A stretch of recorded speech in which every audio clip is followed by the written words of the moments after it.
The pride of where we going? New Jersey? New Jersey. New Jersey. We got Chris from Crazy the Brains. Welcome back. Let's talk 9 singles you have released so far this year. Yeah. What's going on, Chris? What are we doing here? 9, and I want to break down because you got some really great singles. But where's all the inspiration coming from this year? Oh, we're just getting started. We got another one coming in 5 days, and yeah, it doesn't stop. You know, we got a lot more songs coming. And you guys had back in September, you had the Hellcat single release. Yeah. You part of this Hellcat Singles Club. How did that come about? I went in the studio with Tim, and we made a batch of songs. You know, that was one of them. We're going back in the studio with Tim pretty soon. I'm actually gonna be in LA tomorrow. Yeah, tomorrow. To link up with those guys. So yeah, there's more of that coming as well. There's more Hellcat singles coming? There's more songs with Tim. Okay. Yeah, more Hellcat Records stuff coming. Yeah. So how long for all the guys who want to get on the Hellcat Singles Club? How long was that process? Because I know you've known those guys for a while. You've known Tim and all them for a while. So how did that whole process come about? Well, discovered Rancid when I was 13. That's where the story begins. Yeah, and just did the punk thing for years. I can't even make sense of it. You know, I think just doing the thing and being in the punk scene and you know, like playing shows, meeting people. Like, it sounds like a non-answer, but it really is. Like, there's not really one way to explain it. It's just like, I think just me being out there and doing it, you know, you just have to physically do it, and it'll lead you to the path that you want to go down, you know. So Yeah. recording with him as a lifelong hooligan Rancid fan, how was that for you? Incredible, so cool, you know. The studio is amazing. Tim's obviously an amazing artist, an amazing musician, and we clicked right away, you know.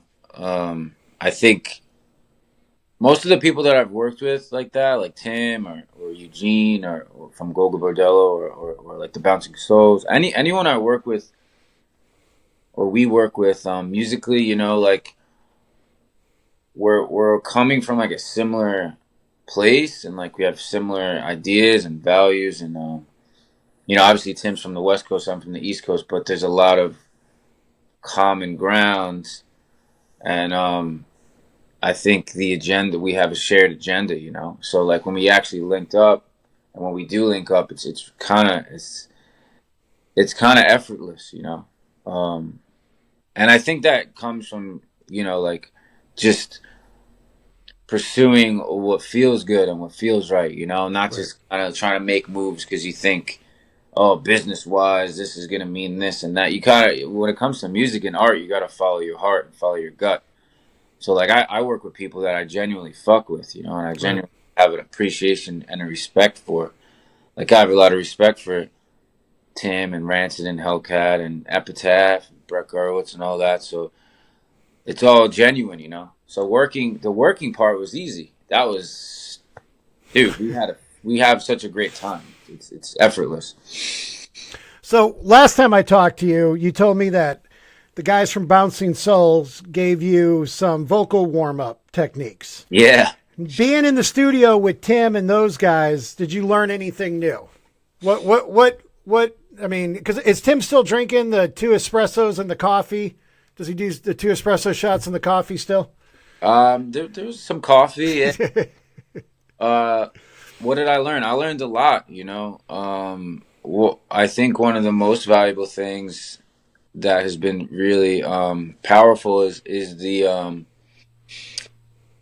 letting go of overthinking, you know, because when we got in that, and it's something that already like resonated with me, you know, like kind of the rejection of perfectionism and just sort of trusting yourself and trusting your gut and your heart, like I was saying earlier. But in that studio, it was like that was very encouraged. You know, like Wow. we didn't spend a lot of time overthinking parts and lyrics. It was like, you know, a lot of those lyrics that are on those songs are freestyles, and I'm, you know, in the moment I'm like, okay, hold on, that was the first idea. Now I have to go in and chisel away it and perfect it, and you know, in that studio, the vibe is like, hey, like this is what you honestly and organically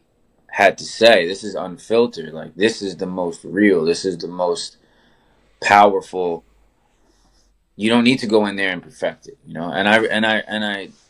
I appreciated that, you know, and I think that's really important in music, you know, because so much of music is overproduced, so polished, and it's like there's a lot of music that tries to please everybody, you know, and I think when you try to please everybody, you kind of you disappoint yourself, you know.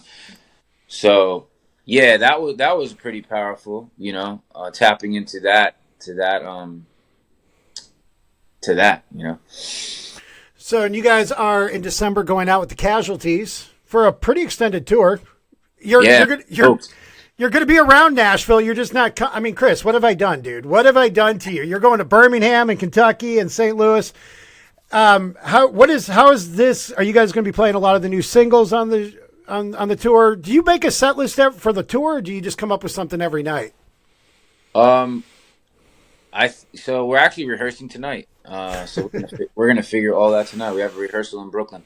I like I like to keep things like kind of loose and like I'll have like a rough guideline of the set list and then just like call things out in the moment. But the rest of the band gets a little anxious when it gets too too unscripted. So we try to find like a balance. You know, we'll have a set list that we try to stick pretty closely to. But I always throw out curveballs. You know, because I like to keep it, you know, spontaneous and fun. We're definitely gonna play a lot of the new songs. Yeah, for sure. Now, I mean, your profile's been risen. You guys have always been hardworking. You've always released music. You've always done tours, but it just seems like you're entering into a different era, if you will. How Yeah. has how is that with the fans? You know, the people who've been rocking with you guys for years. How is I mean, we've changed. Last time I interviewed you, you had the leather coat on. Yeah. Now we look more pretty. Let's just say it that way. You're more glammed out. Love it. You got the eyeliner. How's the punk community taken to the mascara and the eyeliner and all of that? You know, people whenever you put yourself out there, you know, like you're the way I look at it is like you're consenting to people loving it and people hating it, you know. So like I'm cool with it, you know. Like people will send me praise for, you know, a lot of the lyrics and different like stylistic choices that I make, and you know, people will talk shit, and that's cool. I don't mind, you know. Like I agree to that when I put myself out there. That's what being an artist is, you know. And that's I wouldn't have it any other way. I love it. I love it, you know. Out of the 9 singles you released this year thus far, I mean, we got a month and a half, so you could kick out 12 more. Yes. I'm selling a feeling was. Well, that's a jam, dude. What was like? Where are you coming up with the inspiration to put out so many singles right now? I've always been somebody who constantly writes music. You know, I write songs every single day. I think now we've sort of just like freed ourselves from some of the over analyzing, over planning, over strategizing. It's kind of like, look, we have songs, let's put them out, let's share them. You know, like it used to be, you know, you curated an album and like there was an album cycle and all this like very strategic kind of it was a very strategic approach to how you would like roll out albums, and it's just kind of like none of that shit, none of that matters anymore. You know, I Right. don't think like I love albums, and I love to sit down and listen to an album front to back. But one of the beautiful things about, you know, there's good and bad to how the music industry has changed, but I think one of the good things is you don't have to really limit yourself to that type of approach. We have so much music that we've worked on, and we just said, "Fuck it, let's just put it out. Just Right. put it out every month. Put out a song." And we love making music videos. We just filmed a music video yesterday, and you know, like, yeah, we've got a lot more music. So we really we've just gotten started. One thing I've always appreciated about you is anytime I've talked to you, or even when you're posting on Instagram, it's never like, "Oh, we're going to do this in 6 months." It's like, "I'm doing it today, tomorrow, or yesterday." Yeah, That's kind of how you roll. I got an email. I got an email from an artist, and because you have always been so true to yourself, to the genre, I mean, we had a xylophone for a while. yeah, You've just been true to yourself. And I got an email from an artist, and he was like, "I'm making this pop music, and it does really well on Spotify, but I'm more passionate about this emo kind of more acoustic stuff. And I hate the music I make that's popular, but I really love to do this, but I'm worried about losing fans if I go down that road." And listening to you talk, I was like, man, I should just have you talk to Chris, because you just do whatever you want to do. yeah, yeah. I mean, Because I I couldn't even conceive of doing it any other way. You know, what's the point? What's the point? You know, if you're gonna follow rules that are somebody else's, like you might as well work at Home Depot or something. That's the beauty of being an artist. That's a privilege of being an artist is like you get to set your own rules. So like, yeah. now, how many guys are traveling with you now on stage? We have 6 people in the group right now. So do you include them all like in the studio process when you're writing songs, or do you bring them, or it Mm, just depends on the song? it depends. Like for the most part, yeah, but sometimes no. You know, like it depends what the scenario is. Sometimes, like we had a song come out called "Masculine Urge," and that was a song that just came to me very quickly, and I was like, "Yo, I want to record this in 2 days. Who's around?" And whoever was around was on the track, and that I kind of like that spontaneous, like improv element to it because I had an idea, like kind of like a baseline foundation of what the song was going to be, but some other components were up in the air. Like, is it going to have sax? I don't know. Is it because we have a saxophone player? Anya plays saxophone in the band. Is that going to be on the song? I don't know. Is it going to have keys? Probably. Bass? Who's going to play bass? Me? Turns out the bass player showed up. Rob, he played bass.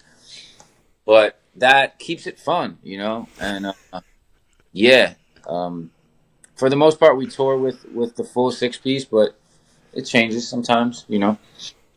So heading out with the Casualties, what have you been a fan of theirs since the beginning?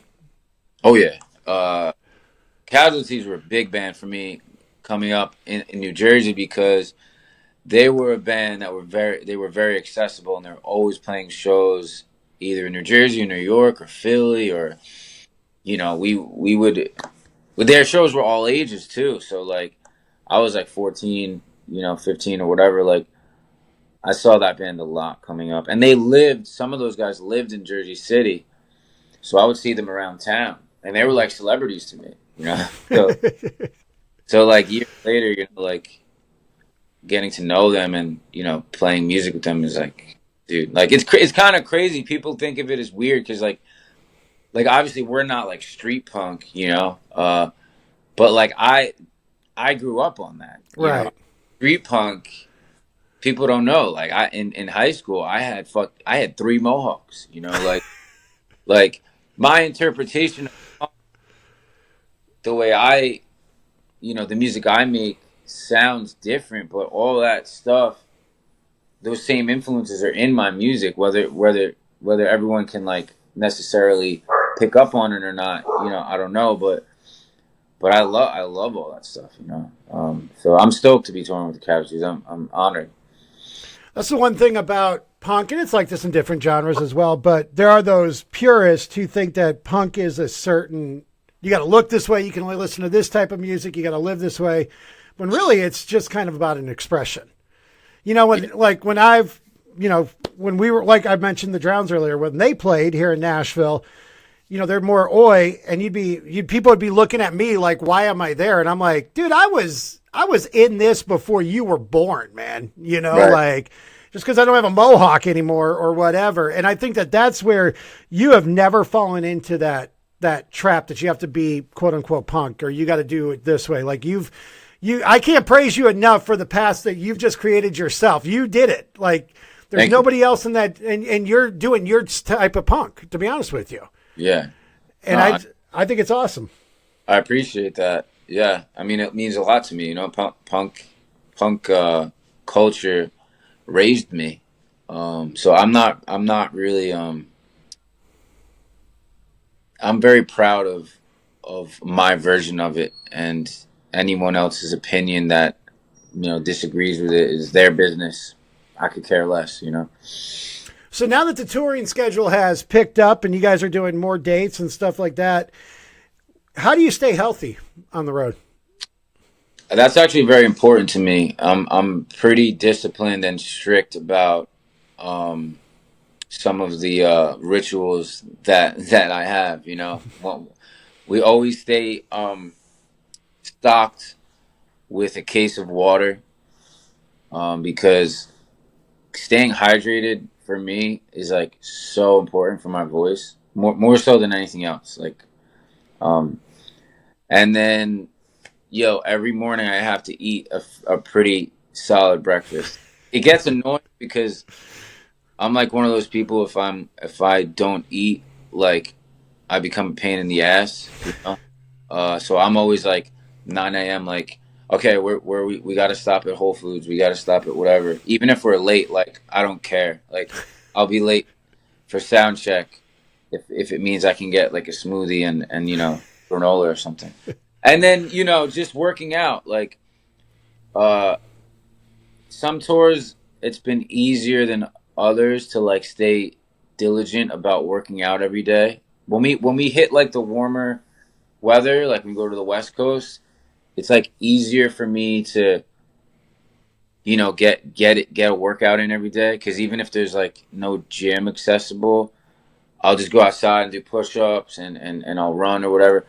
But when we hit colder weather, it's harder to stay disciplined. But I maintain a commitment to that. You know. Finally, what do you, okay, we got singles coming out. We got the Casualties tour. You're heading off to LA. What else is coming out? What do you have working in early 2026? Um, all the songs and videos that we do will probably definitely become an album, a full length album. We are gonna do a 7-inch um, with some of those Tim songs, some of those songs we did with Tim. So that's coming out. That'll probably come out before the album. But all these songs are going to be part of a larger album, and they will include songs that are not that or won't be released as singles too. Um, yeah, more recording. We're gonna get back in there with Tim and record more music and just keep telling our story. We've just, like I said, man, like, we just got started. I'm just getting started. How Like long, how long have you been doing this?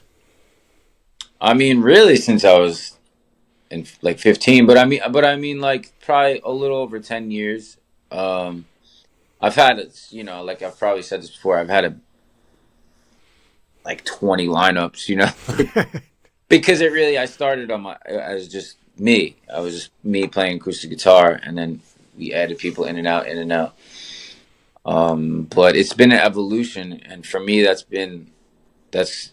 sort of been the agenda is to continue to grow and change, and not necessarily just stick to one format of doing it.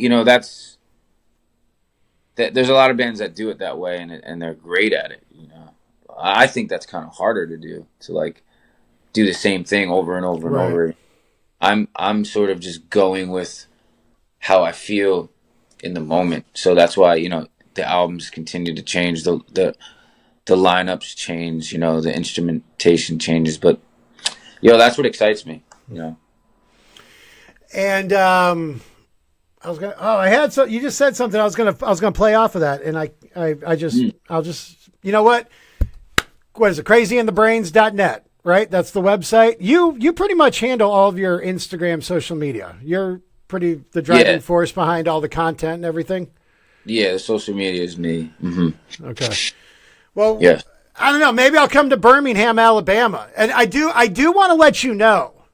You are going to a lot of red states on this tour, and the death penalty is a real thing. So don't get into a lot of trouble in these red states, okay? Because they don't like guys who wear fingernail polish. Man, I've done a lot of maybe incriminating things, but I never get caught. It's very good at not getting caught. You want to list those right now? You want to list all the crime? No. No, yeah, I hear you. Yeah, it's but there's good. I'm excited to go out there, to be honest with you, because we haven't been out there in a long time, right. and actually we're hitting some of the territories that are like Dave's stomping grounds. Dave, the singer of the Casualties, like he's from out there. I think it's gonna be cool. We've done a lot of East Coast touring. We've done the West Coast. It's gonna be cool to go over and touch base with some people we haven't seen in a while. So I'm excited. And last question: out of all the singles you've released so far, 9, which one? I know it's like trying to pick a favorite child. Which one is that's the if somebody's just checking you out for the first time, what single should they listen to out of the 9 that you've released? That's a good question. Because I'm always excited about the newest one. Right. I would maybe say All Saints is a good example of what we do. Maybe All Saints or Disgusting. Either one of those, I think, could give you a nice trailer for the movie. And Disgusting, that was the Hellcat single one. That was one of the songs we did with Tim Armstrong. Yeah, that was a Hellcat song. Mm-hmm. All right. Chris, Crazy in the Brains, thanks for your time today, and we'll get you back again, and we'll talk about another 47 singles that you've released in a week. Yes,